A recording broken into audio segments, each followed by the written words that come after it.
દિલ્હી સાહિત્ય અકાદમી પુરસ્કૃત નવલકથા મોહતુનું ધારાવાહિક પઠન. લેખક અને શીર્ષક ગીત રામ મોરી. પ્રવક્તા હરેશ પંચાલ. શીર્ષક ગીતનું સંગીત ચેતન ગઢવી. નિર્માણ સહાય શ્રુતિ ગૌર. પઠન અને નિર્માણ વૈશાલી ત્રિવેદી.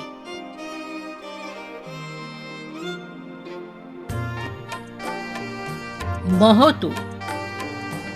આજની વાર્તાનું શીર્ષક વાવ. સૈયર મારી માડીએ ઓઢણી માટાકી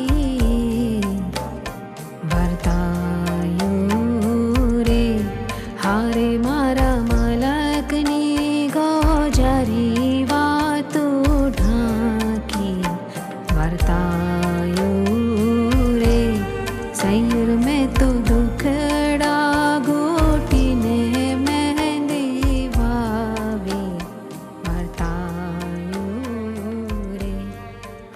મધ્યકાલીન યુગ અને એથી પહેલા પાણીનો સંગ્રહ કરવા માટે રાજા મહારાજાઓ ગામનગરમાં વાવ બંધાવતા.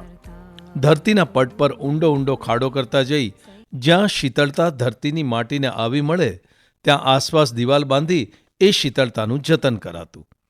વર્ષા ઋતુમાં આભમાંથી વરસતા અમી છાંટણા અને એ અમી છાંટણાએ તૃપ્ત થયેલી ધરાની છાતીએ ફૂટતા અમૃતજળ ઉનાળાના ધગધગતા તાપને ઠારવવામાં પણ સફળ નીવડતા. વાવના ઊંડા પાણીની મીઠાશને પોતાના ઘડામાં ઠાલવવા પનીહારીઓ ધડબડ ધડબડ કરતી, ઝાંઝર રણકાવતી, ઘડાની કાંગરીઓ સાથે હાથના કડલાની સંગીત ઉપજાવતી, પોતાના નિખાલસ અને નિશ્ચલ હાસ્યથી સૂર પૂરતી, લાલ લીલા પીળા નારંગી આસમાની લહેરો તરંગો ઉપજાવતી પગથિયા ઉતરી જતી. સંસારનો થાક વાવની શાંત લહેરોની સાખે ઉતારી હળવી ફૂલ થઈ માતાના પાલવની કોરની જેમ ઠંડા પાણીની છાલક ચહેરે છાટી મલબતી ચાલે વળી સંસારના ઉંબરે જઈ પહોંચતી. પણ કોણ જાણે કેમ એમાં સમાણું હેત રેલાવતી વાવ ગોજારી બની ગઈ. એના અમૃતસમ નીર ઝેર બની ગયા. એનો સુંવાળો પટ કાંટા ઝાખરા અને કાંકરાથી અણિયાળો બની જીવતરને છિન્ન ભિન્ન કરવા માંડ્યા. એના એક એક પગથિયા ક્યારે મણમણની બેડી બની ગયા અને જીવન અમૃત સમો વાવનો પેટાળ ક્યારે જીવલેણ અંધારો કૂપ બની ગયો. મન મસ્તિષ્કમાં અનેક વમળો વલયો ઉત્પન્ન કરતી રામ મોરી લિખિત વાર્તા સંગ્રહ મોહતુની આજની વાર્તા વાવ.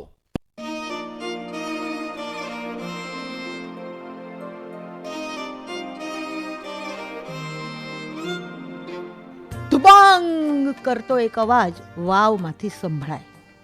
દર વખતની જેમ જ. કોણ ગયું?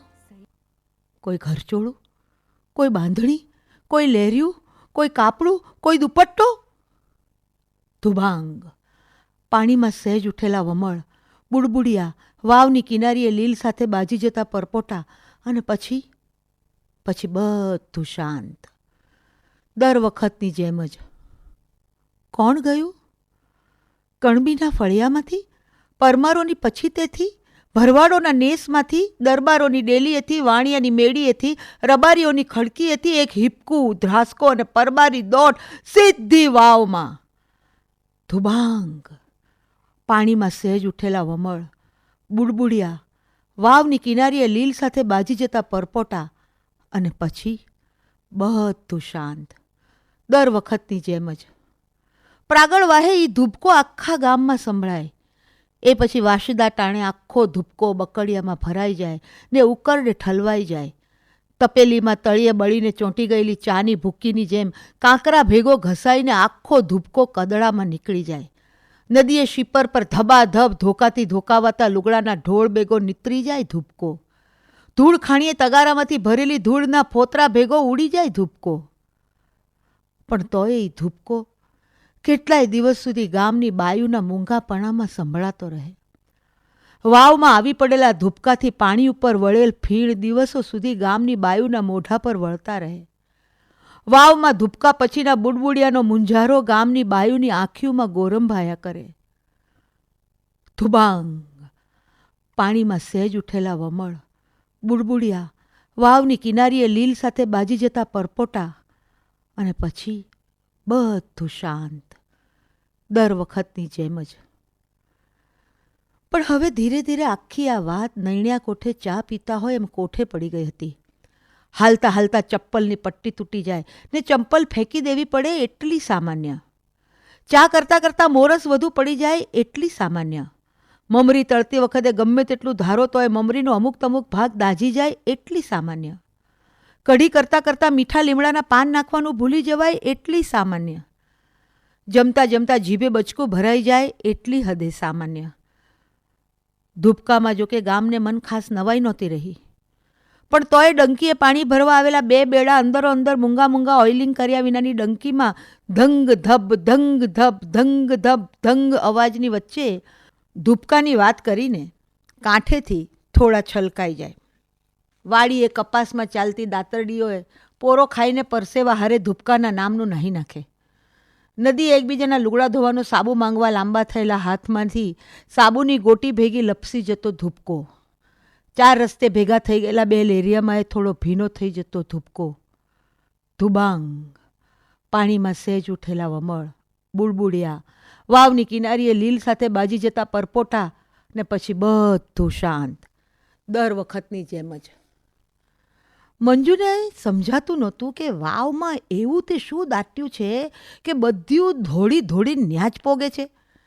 એણે જોયેલું કે બા હારે વાડીએથી રચકાનો ભારો લઈ ઘરે આવતી હોય ત્યારે જે બાયું રસ્તે મળતી એ બાયુને બા વાત વાતમાં એમ પૂછે કે આ બીજું બધું તો ઠીક મારી બૂન, પણ છે તો તું મજામાં ને? અને જવાબમાં નર્યા હિપકાના દિવસો, ને પછી એ હિપકાનો વાવમાં ધૂપકો. એક દિવસ બપોર ટાણે બાબરની બાવલી હારે ડેલીએ બેઠી બેઠી સાસુ થેલીમાં ભરત ભરતા ભરતા મંજુએ પૂછેલું, હે બાવલી, આ વાવમાં શું હશે? હાવ ગાંડું ખાતું છે મંજુ તારું તો, વાવમાં તો પાણી જોઈ ને. બાવલીએ મૈયરમાં મંડળું નથી લાગતું અક્ષરનો છેલ્લો દોરો દાંતથી તોડ્યો અને ઓશિકાનું ભરત સંકેલતા જવાબ આપ્યો, હા હવે ગિલિન્ડર, એ તો ખબર જ છે, પણ બીજું શું હશે એમ? મંજુ સોયમાં દોરો પરોવતા બોલેલી. 2 ઘડી બાવલી મૂંઝાણી, પણ જવાબ ન સૂઝ્યો એટલે કે, તું તો બાપા આવી જ હાવ ધડ માથ્યા વગરની વાત્યું કરતી હોય છે. આ નિશાળે ભણતર પૂરું થઈ ગયું એ કેડે તો તારું ચહકી ગયું છે. મંજુથી દોરો સોયમાં પરોવાતો નહોતો એટલે ધૂંધવાણી, માય જા નીસ મારી ની. કહું છું કાંક હોવું તો જોવે જ, નકર બધ્યું ધૂળી ધૂળી ન્યા હું લેવા પોગી જતી હશે? બધ્યુંના વાંધાના ઉકેલ વાવની માલીપાથી જ મળે. મૂળે તો આ વાવ ગામની ભાગોળે આવેલી, આમ તો વર્ષોથી બંધ. એમાં પાણી છે કે કેમ એ પણ જોવા કોઈ જતું નથી. સૌને લાગ્યું કે આમ તો વાવનો કોઈ ઉપયોગ છે નહીં એટલે હવે એને પૂરી દ્યો. પણ પછી કોઈકે ના પાડી કે માલીપા જે જીવ હશે એ બધાને મૂંઝારો થશે તો પાછું ગામનું આવી બનશે. મંજુને થતું કે જો મૂંઝારો જ થાય છે તો બાયું હું કામ વાવમાં પડતી હશે? છેવટે ગામે એવું નક્કી કર્યું કે વાવને પૂરીએ નહીં તો કાંઈ નહીં, પણ ફરતી ફરતી છાતી સમાણી ભીત ચણી લઈએ. પછી તો ગામમાં સત્યનારાયણની કથા કરી ગૌમૂત્ર છાંટીને વાવ ફરતે ભીત ચણી લીધી. પણ તોય જાનારાના બાવડા કોઈ કેટલી ઘડી ઝાલી રાખે?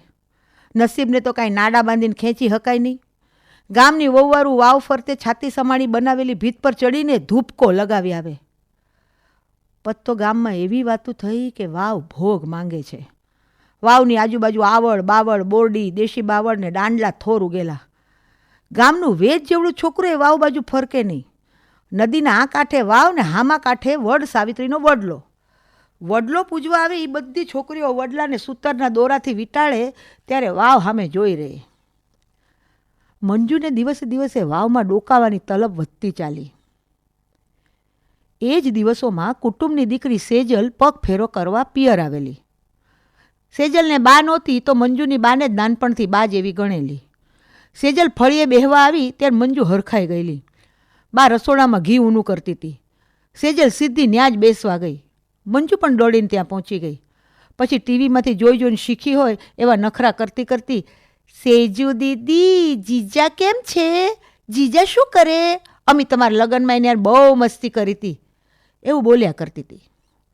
મંજુનું ધ્યાન ન ગયું, પણ ગરમ થયેલા ઘી પર બાજેલા કીટુને સાઠીકડાથી આઘું કરી ફૂંક મારતી બા સેજલની ડબડબ થતી આંખ્યું દેખી ગયા. બાએ રસોડાની ગારની પોપડી ખોતરતી સેજલને કીધું, હે સેજલી, તને હરખાય તો છે ને? રસોડામાં ચૂલાના તાપથી કાળી પડી ગયેલી ભીતના ઉખડી ગયેલા પોપડાને સેજલ ઘડીક એકી ટશે જોઈ રહી અને પછી હેઠું જોઈ ગઈ. બાએ બળતું લાકડું આઘા પાછું કરીને ચૂલાનું અજવાળું થોડું ઓછું કર્યું. રસોડામાં ગલોપની ફરતે કાળી મેશ બાજી ગઈ હતી, એટલે બળી ગયેલો પ્રકાશ રસોડામાં ખૂણે ને ખાંચરે બધે ઢોળાઈ ગયો હતો. ગલોપની ફરતે જીવડા ગોળ ગોળ ફરતા હતા અને એક ગરોળી ગલોપની પાછળ લપાઈને બેઠી બેઠી આંખો પટપટાવતી હતી. મંજુને ઘડીક તો એવું લાગ્યું કે જાણે એને એકલીને જ આ બધું દેખાય છે. ને અચાનક એણે હિપકા જેવું કાંક સાંભળ્યું. મંજુએ જોયું તો સેજલ હિપકે ચડી હતી. બા સેજલની હામું એક ધારું જોઈ રહ્યા. સેજલે આંસુ લૂછીને પોતાની ઘાઘરી ઊંચી કરી ને બાને સાથળ સુધીના પગ બતાવ્યા. મંજુએ જોયું કે સેજલની પિંડીઓમાં ને સાથળમાં ખૂબ સોજા ચઢેલા હતા. બાએ ત્યાં હળવેથી હાથ મૂક્યો. મંજુ આ બધું સમજવા મથતી હતી. ના નથી પાડી શકતી. મંજુને બાનો અવાજ બોદો લાગ્યો. જનાવર જેવો છે કાકી એ તો. હું તો એને કાંઈ કહેતા કાંઈ. સેજલ એટલું માંડ બોલી હકી અને એનો અવાજ ચૂલાના લાકડામાંથી ફટ અવાજ આવે એમ ફાટી ગયો. તરત બાએ ચૂલામાં એક લાકડું વધારે નાખી તાપ વધાર્યો. બાજુમાં વાસણોમાંથી નાની વાટકી કાઢી એમાં ઘી ભર્યું ને હિંગના થોડા દાણા નાખી વાટકી ગરમ કરી. તાપમાં બાનું લાલ ચોળ મોઢું મંજુ જોતી રહી. મંજુને લાગ્યું કે ગરોળીએ ઝપટ મારીને જીવડું મોઢામાં લઈ લીધું. જીવડું ફફડાટ કરતું રહે ને ગલોપનું બળેલું અજવાળું સહેજ સહેજ હાલક ડોલક થયા કરે છે.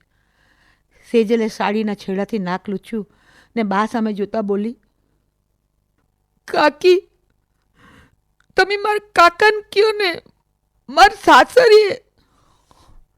સેજલની વાત અડધેથી કાપતા બા બોલી, આ ઘીમાં હિંગ ફૂટે પછી ઉતારી લેવાનું ને હળવા હાથે માલિશ કરીશ તો સોજો ઉતરી જશે. પછી બાએ તરત ફૂંક મારીને ચૂલાનું છેલ્લે વધેલું ઘટેલું અજવાળું એ ઓલવી નાખ્યું. મંજુ જેટલું પણ સમજી હતી એટલી વાતે પણ એનો જીવ ચૂથાતો હોવાનું એને લાગ્યું. એને થયું કે વાવમાં પડ્યા પછી આવો જ જીવ ચૂથાતો હશે. તરત એ રસોડાની બહાર નીકળી ગઈ ને બાવલીના ઘર બાજુ ચાલતી થઈ. શેરીમાં નાકે પૂરીમાં બેઠા બેઠા માળા ફેરવતા હતા. એણે નેજવું કર્યું ને સાત પાડ્યો. કોણ? આ મંજુડી કે? લે ને બટા, આ નળ આવ્યા છે. માં પાણીયારું ભરી દે ને માર પેટ. આજ કેળ બહુ દુખે છે. નકર તો વાંકા વાંકાએ હું ભરી જ લઉં. પૂરીમાં વર્ષોથી એકલા રહે. મંજુએ મોઢું બગાડ્યું. હા માડી, હા ભરી દઉં છું, પણ આખું નહીં ભરું હો. મારી સિરિયલ ચાલુ થઈ જાય બાવલીના ઘરે. મંજુએ ફટાફટ પાણીયારું ધોઈને ગોળો ભરી દીધો. પૂરીમાં બાર ઓટલેથી આવીને ઓશરીની કોરે બેઠા. પછી તૂટી ગયેલા ચપ્પલની પટ્ટીને લીરાથી બાંધવા લાગ્યા. મંજુએ ઓશરીની લાઇટ ચાલુ કરી અને એની પાસે બેઠી. પછી ધીરેથી બોલી, હે પૂરીમાં, ત્યાં ગામની વાવમાં તો શું હશે? ડોસીએ હળવા દાંત કાઢ્યા અને પછી બોખા મોઢામાંથી પડતી લાળને બજરિયા સાડલાના છેડાથી લૂછી. વાવમાં તો હું હોય. એટલું બોલીને પૂરીમાએ અંધારા સામે મોઢું ઊંચું કર્યું. મંજુએ જોયું કે પૂરીમાં નાકને આગળ પાછળ ડાબે જમણે મરોડી રહ્યા છે. ઘડીક તો એવું લાગ્યું કે પૂરીમાં વાવની લીલવાળી ભીતો સૂંઘી રહ્યા છે. વાવમાં તો હું હોય, ગંધાતું પાણી, લીલ કદડો, કાટાળા ડાળખા, અનગળ અંધારા. એટલું બોલ્યા ત્યાં પૂરીમાનો શ્વાસ ચડી ગયો. ઓસરીમાં લાગેલા બલ્બના અજવાશમાં મંજુએ ધ્યાનથી પૂરીમાનું મોઢું જોયું. એને લાગ્યું કે પૂરીમાની આંખીઓ જ વાવ જેટલી ઊંડી ઉતરી ગઈ છે. એ આંખીઓમાં ગંધાતા પાણી તકતકતા દેખાણા. આંખીઓના બે છેડે લીલ જેવા શીપડા બાજ્યા હતા ને ફિક્કાસ ભરેલી કીકીઓના ડાળખામાંથી અંધારું ઉલેચાઈને આંખીઓની બહાર નીતરી રહ્યું છે. એ સીધી ભાગી. પૂરીમાની ખડકીની બહાર અંધારામાં સૂતેલી કૂતરીની પૂંછડી પર ભૂલથી પગ દઈને એ બાવલીના ઘર તરફ ભાગી. કૂતરીના કાવ કાવમાં મંજુને પૂરીમાના વાક્યો સંભળાતા હતા. વાવમાં તો હું હોય, ગંધાતું પાણી, લીલ કદડો, કાઠાળા ડાળખા અને અનગળ અંધારા. આજે તો મંજુને બાવલીના ઘેર બેહીને સિરિયલ જોવામાં જીવ ન ચોટ્યો ને એ રાત્રે લૂસ ખાઈને બા હારે ખાટલે આડી પડી. રાત્રે ઈ બા સાથે જ સૂવે ને બા પણ મંજુ એની સાથે જ સૂવે એવો વધારે પડતો આગ્રહ રાખતી એવું મંજુને લાગ્યા કરતું. આકાશમાં કાળા વાદળાઓએ ઘેરો ઘાલ્યો હતો એટલે ક્યાંય તારોડિયાનો અજવાસ કળાતો નહોતો. રાત્રે 9 વાગ્યાને સુમારે લાઇટ જતી રહી હતી. બાએ ઓસરીમાં બત્તી ચાલુ કરી પાણીયારે ટીંગાડી. સવારે બત્તી ચાર્જ કરવાનું બા ભૂલી ગઈ હશે એટલે બત્તીમાંથી ખૂબ ઓછું અજવાળું નીકળતું હતું. એ બત્તીના આછા અજવાળાનો ગોળ ચંદો પાણીયારે ઉખડી ગયેલી ચૂનાની પોપડીઓ પર પડતો હતો. મંજુ એકી ટશે પાણીયારે બત્તીના આછા અજવાસમાં ચંદાને જોતી રહી. એને થયું કે અજવાસમાં ચંદામાં ઓગળતું અંધારું એ છે તો વાવ જેવું જ. બા વાસણ ધોઈને મંજુની બાજુમાં સૂતી. ધીમો ધીમો વરસાદ શરૂ થયો. વચ્ચે વચ્ચે વીજળીનો ચમકારો થતો. મંજુ બાપુના મોબાઈલમાં ફોટા પાડતી વખતે ક્લિક કરે ને ઝબુક લાઇટ થઈ ઓલવાઈ જાય એમ. પવન ફૂંકાતો હતો અને બત્તી પાણીયારે જ્યાં ટીંગાડી હતી ત્યાંથી હલ્યા કરતી હતી. બત્તી હલતી હતી એટલે આછું અજવાસભર્યું માંદલ ચાંદરણું એ હલ્યા કરતું હતું. મંજુને લાગ્યું કે જાણે વાવમાં બધું હિલોળે ચડ્યું છે. થોડીવાર મંજુએ આંખો બંધ રાખી અને બત્તીની સ્વિચ બંધ થવાનો અવાજ સંભળાયો. મંજુએ આંખ્યું ખોલી. અંધારામાં સરખું કશું દેખાતું નહોતું. અંધારામાં જ એક ઓળો બા પાસે આવ્યો. મંજુએ આંખીને થોડી ખોલી અને ઓળાને ઓળખવા મથતી રહી. ઓળામાંથી અવાજ આવ્યો, હે કહું છું ઊભી થા હાલ. હાશ હોવા દ્યો ને, આજ બહુ થાકી ગઈ છે. ઊભી થાને કીધું ને તને એકવાર. મંજુને થયું કે વીજળીની ઝબુક લાઇટ ન થાય તો પાડ માતાજીનો. ધીરેલી બોલો, મંજુડી જાગી જાહે કહું છું. હાલને સાની માની, શરમ કરો. હવે ઉંમરની કાંઈક મરજાત. આ છોકરા હોય તે હવે તો મોટા. અંધારામાં એક ઝાપટ બાના ગાલ પર પડી.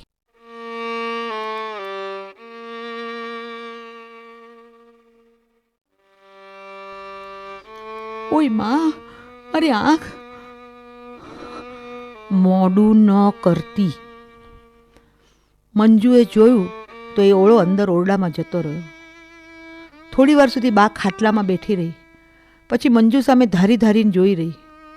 મંજુએ જોશથી આંખો મીચી રાખી. બાએ અંધારામાં આંસુ લૂછ્યા. સાડીનો છેડો ખુલ્લો કરી વાળ છોડીને અંધારામાં અંદર ઓરડામાં ઓળા પાછળ ઓગળી ગઈ. મંજુની બંને હથેળીઓમાં પરસેવો વધવા લાગ્યો. એને લાગ્યું કે શ્વાસ લેવામાં એને તકલીફ પડી રહી છે. વરસાદ વધ્યો, વીજળીના અવાજો વધ્યા. ગોદડાને કસકસાવી મંજુ નેવેથી નીતરતા પાણીને વીજળીના અજવાસમાં જોતી રહી. થોડી વારે અંધારામાંથી ઓળો બહાર આવ્યો. ડેલી બાજુના ઢોલીએ જતો રહ્યો. મંજુ બધું ઉકેલવા મથતી રહી. બત્તીની સ્વિચ ચાલુ થવાનો અવાજ આવ્યો એટલે મંજુ સમજી ગઈ કે બા આવી ગઈ. બા સીધી મંજુના ખાટલે બેસી ગઈ. એ આખી હાંફતી હતી. પરસેવે રેપ છે. બાએ સાડલાથી પરસેવો લૂછ્યો. બાના હિપકા મંજુની છાતીમાં ઉગ્યા. ઘડીક તો મંજુને લાગ્યું કે બા પેલી ભમ્મર અંધારી વાવમાંથી નીતરીને બહાર આવી છે. રાતે મંજુને સપનું એવું આવ્યું કે વાવમાંથી કોઈ લાંબા ઢાળે ગીત ગાઈ રહ્યું છે અને ઝાંઝરનો અવાજ તાળીઓના ટપાકા સાથે આખા ગામમાં સંભળાય છે. એ ઝબકીને જાગી ગઈને જુએ તો સવાર પડી ગઈ હતી. સવારમાં જાગીને વટ સાવિત્રીના વ્રતની પૂજા થાળી તૈયાર કરવા લાગી. સવાર પડી ગઈ તો એ વાતાવરણ સાંજ જેવું હતું. વાદળાઓએ આકાશ ઢાંકી રાખ્યું હતું. ધીમો ધીમો પવન વાઈ રહ્યો હતો. રાણી કલરના ચળિયાચોળી પહેરીને પૂજાની થાળી અને તાંબાનો લોટો લઈ એ બાવલી, જાગલી, ગૌરી અને હરસુડી સાથે વડલો પૂજવા ગઈ. આખી પૂજામાં મંજુ નદીના સામા કાંઠાની વાવને ધારીને જોયા કરતી હતી. પ્રવીણ મહારાજ છોકરીઓને વડ પૂજા કરાવતા કહેતા હતા, હવે અબીલ ગુલાલ કંકુથી વડ દેવતાને વધાવો. 2 હાથ જોડી કુળદેવીનું નામ બોલો. પછી વડ દેવતાને પ્રાર્થના કરો, હે વડ દેવતા, અમે તન મન ધનથી વ્રત કર્યા છે. જેમ તમે સાવિત્રીને ફળ્યા એમ અમને. બાવલીને એમ પડ્યું કે મંજુનું આ બધામાં ધ્યાન નથી. એણે જોયું તો મંજુ વાવ સામે જોયા કરતી હતી. બાવલી હળદોલો માર્યો, એ મંજુડી એ પૂજામાં ધ્યાન દે ને બાપા, ને હું દાટી છે કે ટગર જોયા કરસ. મંજુ જવાબ દીધા વિના થાળીમાં કમળ કાકડી રમાડતી રહી. પૂજા પૂરી થઈ એટલે પ્રવીણ મહારાજ બોલ્યા, સોળિયું બટા હટ ઘરે પોકજો, આ મેં અંધાર્યો છે. બધ્યું કલબલ કરતી ઘર ભણી હાલતી થઈ. મંજુએ બાવલીને થાળી પકડાવીને બોલી, બાવલી તું ઘરે પો, હું આવું હમણે. મંજુને વાવ બાજુ જતા જોઈને જાગલી બોલી, એલી એ મંજુ, અહીં વાવ બાજુ ન બેહતી, થોડી આઘે જઈને બેહજે ને થૂકીને બેહજે. મંજુએ તો જાણે કશું સાંભળ્યું જ નથી. એ વાવ બાજુ ચાલતી રહી. બાવલીનો જીવ મૂંઝાણો. એ મંજુડી, બહુ આગી જામાં, ત્યાં હનુમાન દાદાનું નામ લઈને બેહી જા. થોડી વારે બાવલીને સમજાઈ ગયું કે મંજુ હળવી ભારે થવા તો નથી જ જાતી. એની છાતીના ધબકારા વધી ગયા. મંજુ બાવળિયાના ડાળખા અને કાંટાને ઠેકતી આગળ વાવ બાજુ ચાલવા લાગી. મંજુડી, મંજુડી પાછી વળ, તાર બાપુને કહી દઈશો. આમ જો, મેં ખરેખરનો અંધાર્યો છે. બાવલી પોતાની ચણિયાચોળી કાંટામાં ન ભરાઈ જાય એવું ધ્યાન રાખતી પોતાની ને મંજુની થાળી સંભાળતી ડરતી ડરતી મંજુ પાછળ આવી. ધીમે ધીમે છાંટા પડવાના ચાલુ થઈ ગયા. વાતાવરણમાં વરસાદનો ગડગડાટ વધ્યો. બાવલીએ મંજુ પાછળ દોડવાની ઝડપ વધારી. મંજુ, મંજુ, મારી માં પાછી વળ, મને બહુ બીક લાગે છે મંજુ. મંજુ વાવ પાસે પહોંચી ગઈ હતી. એણે જોયું તો છાતી સમાણી ભીતમાં જ્યાં જ્યાં ટેકો લઈ બાયું વાવમાં પડી હશે એ બધા ટોસાઈ ગયેલા ભાગમાં પીપળા ઉગ્યા હતા. મંજુએ એ ટોસાયેલા ભાગ પર અંગૂઠો ગોઠવ્યો અને ભીત પર ચડી. બાવલીનો જીવ ઊંચો થઈ ગયો. મંજુએ ભીતનો આધાર લીધો ને વાવ તરફ નમી. બાવલીએ રાડા રાડ મચાવી. એ મંજુડી, ઊભી રે મારી માં, એ તું માલીમાં પડી જાશ, તાર બાપુને કહી દેશો, તાર બાપુને કહી દેશ. દોડો દોડો દોડો, મંજુ વાવમાં જાય છે. મંજુનું અડધા ભાગ ઉપરનું શરીર વાવમાં નમેલું હતું. એ ધારી ધારીને વાવના અંધારાને જોવા લાગી. ઘડીક તો કાંઈ સરખું દેખાયું જ નહીં. અચાનક મંજુને લાગ્યું કે કોઈ બાઈ વાવ બાજુ દોડતી આવે છે. એ બાઈના ઝાંઝરનો અવાજ અને હિપકા મંજુના કાનમાં ઉભરાઈ ગયા. મંજુએ પાછળ ફરીને જોયું. મંજુને રાડો પાડતી બાવલી ન દેખાડી, પણ સાચે જ ખૂબ ઝડપથી દોડી આવતી બાઈ દેખાણી. મંજુ ફાટી આંખે એ બાઈને ઓળખવા મથતી રહી. એ બાઈ કાંટામાં દોડતી હતી, એ હિપકા ભરતી હતી. એનું મોઢું રાણી કલરના લેરિયાના ઘૂમટામાં ઢંકાયેલું હતું. બંને હાથમાં કાચની લીલા રંગની બંગડીઓ હતી. એ બાઈના પગના જાડા ઝાંઝરનો અને એકબીજા સાથે અથડાતી બંગડીઓનો અવાજ વાદળાઓની ગડગડાટીમાં મંજુને સંભળાતો હતો. એના લાંબા વાળ ઘૂમટામાંથી બહાર ડોકાઈ રહ્યા હતા. એ હાંફતી હાંફતી વાવ બાજુ દોડતી આવતી હતી. વરસાદ ખૂબ વધી ગયો હતો. મોટા મોટા છાંટા પડવા માંડ્યા હતા. એ બાઈ પોતાની તરફ દોડી આવતી હતી. એ જોઈ મંજુએ વરસાદે ઊભા કરેલા અંધારામાં બાવલીને શોધી. ચહેરા પર વરસાદથી ભીંજાઈને ચોંટી ગયેલી લટને ખસેડી અને બૂમ પાડી. બાવલી, બાવલી, આમ જો, કોઈ બાઈ દોડી આવે છે. આ બાજુ, વાવ પાસે જો. બાવલી બેબાકડી બનીને મંજુ જે દિશામાં હાથ ચીંતી હતી એ દિશામાં જોવા લાગી, પણ ત્યાં કશું એને દેખાયું નહીં. વરસાદ ખૂબ વધી ગયો. પવન ફૂંકાવા લાગ્યો. બાવલીના ચણિયાચોળી બોરડીની જાળમાં ફસાઈ ગયા. એ ધુઆ પુઆ થઈ ગઈ. મંજુડી, હવે બહુ થયું. હાલ હવે વાવમાં જોઈ લીધું હોય તો આ પાછી ગુડા કભર જા. તું મારો જીવ લઈ લેવાની આજ તો હેટી ઉતર કહું છું. બાવલીએ ફરી મંજુ જે દિશામાં આંગળી ચીંતી હતી એ દિશામાં જોયું, પણ કશું દેખાતું નહોતું. તોય મંજુ ફરી ફરીને બાવલીને કહેતી હતી, જો બાવલી, કોઈ બાઈ દોડતી આ બાજુ આવે છે. મંજુને ક્યાંય બાવલી દેખાય નહીં. પેલી બાઈ એકદમ વાવની નજીક આવી ગઈ. એના હિપકાનો અવાજ એકદમ વધી ગયો. એ બાઈએ વાવની ભીત પર પગ મૂક્યો ને વીજળીનો કડાકો થયો. વીજળીના ઝબકારામાં મંજુને એ બાઈનો ચહેરો દેખાયો. પવનની લેરખી આવી અને એ બાઈનો ઘૂમટો ઉડી ગયો. મંજુને એકદમ ધ્રાસકો પડ્યો કે આ બાઈને તો હું ઓળખું જ છું. આ બાઈને ક્યાંક મેં તો જોઈ જ છે. એ હજુ વિચારીને કશું યાદ કરે એ પહેલાં એ બાઈએ વાવમાં સીધો ભૂસકો લગાવ્યો. મંજુથી કાળી ચીસ નીકળી ગઈ. મંજુનો ચહેરો ફિક્કો પડી ગયો. ગળું રૂંધાઈ ગયું. એને કશું જ સંભળાતું નહોતું. બધું શૂન્ય થઈ ગયું. વરસાદનો અવાજ, વીજળીના કડાકા, વાદળોનો ગડગડાટ, બાવલીની ચીસો, બધું શાંત. એને માત્ર પોતાના ધબકાર સંભળાતા હતા. મંજુએ વધારે નીચા નમીને વાવના તળિયે જોયું ને એની આંખો પહોળી થઈ ગઈ. મોઢું આશ્ચર્યથી પહોળું થઈ ગયું. વાવમાં તળિયે ક્યાંય પાણી નહોતું. કોઈ લીલ નહોતી, કોઈ ડાળખા નહોતા. નર્યો અજવાસ વાવના તળિયે પથરાયેલો હતો. મંજુની આંખો અંજાઈ ગઈ. એણે આંખો બંધ કરી દીધી. એને ધીમે ધીમે ગીત સંભળાવા લાગ્યું. તાલબદ્ધ તાળીઓ સંભળાવા લાગી.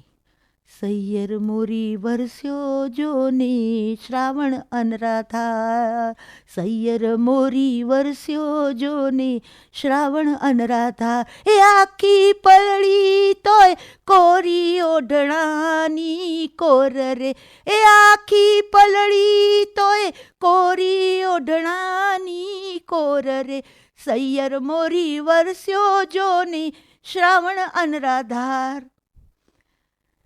એણે આંખો ખોલી તો કેટલી બધી બાયું તળિયે બેઠેલી હતી. કોઈ બંગડીઓ ફેરવતી હતી, કોઈ ઉભડક બેસીને પગના નખ રંગતી હતી, કોઈ લાંબા વાળમાં કાંસકો ફેરવતી હતી, કોઈ સાડીના છેડાની પાટલીવાળી કમરમાં ખોસતી હતી, કોઈ કોળી અને પાંચીકે રમતી હતી, કોઈ ખોળામાં અરીસો રાખી વાવની ભીતનો ટેકો લઈ આંખોમાં મેશ આંટતી હતી, કોઈ નિરાંતે કપાળે ચાંદલો લગાવીને ધારી ધારીને ચાંદલો રમાડતી હતી, કોઈ બેઠી બેઠી આંબલિયા ખાતી હતી, કોઈ ભરત ભરતી હતી. અજવાસમાં બાંધણી, લેરિયા, કાપડા, ઓઢણા, દુપટ્ટાનો રંગ બાયુના ચહેરાને ઢાંકી દેતો હતો. મંજુએ માંડ માંડ ગળે થૂક ઉતાર્યું. તળી અજવાસ વધવા લાગ્યો. મંજુએ ધારી ધારીને બાયુને જોઈ. એના અચંબાનો કોઈ પાર ન રહ્યો. એને બા દેખાણી, સેજલ દેખાણી, પૂરીમાં દેખાણા. એક આછી કંપારી મંજુના શરીરમાંથી છૂટી ગઈ. ધીરે ધીરે બાવલી, ગૌરી, હરસુડી, જાગલી બધી વાવમાં દેખાણી. ગીતો ગાતી હતી, આંબલિયા ખાતી હતી, ભરત ભરતી હતી, ઠીકરીથી રમતી હતી. પેલી જે હમણાં જ વાવમાં પડી હતી એ બાઈ આ બધાની વચ્ચે બેઠેલી મંજુને દેખાય. બધી બાઈઓ એને ઘેરીને બેઠેલી હતી. મંજુ એ બાઈને ફરી ધારી ધારીને જોવા લાગી. પેલીએ માથા પરથી સાડીનો છેડો ખસેડ્યો ને વાળ છૂટા કર્યા. અજવાસ વધવા લાગ્યો. પેલી બાઈ પગ લાંબા કરીને બેઠી. વાવમાં બધી બાઈઓ જોર જોરથી હસવા લાગી, એકબીજાને તાળીઓ આપવા લાગી. હસવાના અવાજ વધવા લાગ્યા. પેલી બાઈએ હસતા હસતા ઉપર મંજુ સામે જોયું. એ બાઈની અને મંજુની આંખો એક થઈ. હસવાના અવાજો વધવા લાગ્યા. અજવાળું વાવની બહાર નીકળી ગયું. એ બાઈને મંજુ ઓળખી ગઈ. મંજુ હબક ખાઈ ગઈ. એની જીભ તાળવે ચોટી ગઈ હોય એમ એનો અવાજ નીકળતો બંધ થઈ ગયો. એ માંડ એટલું જ બોલી શકી,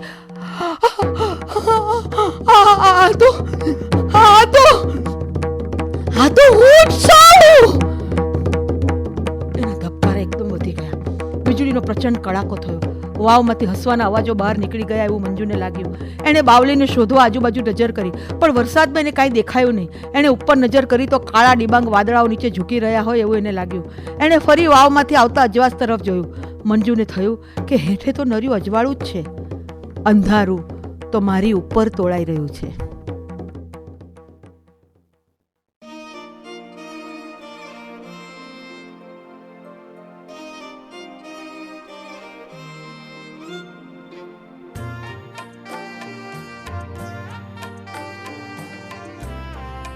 વાવ!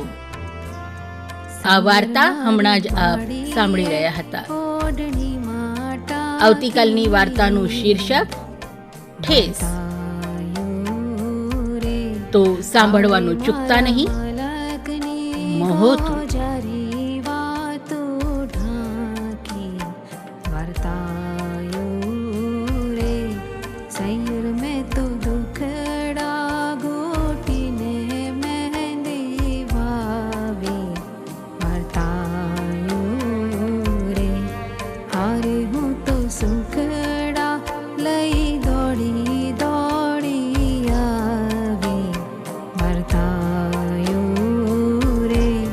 સૈયર મારી માડીએ ઓઢણી માં ટાંકી વાર્તા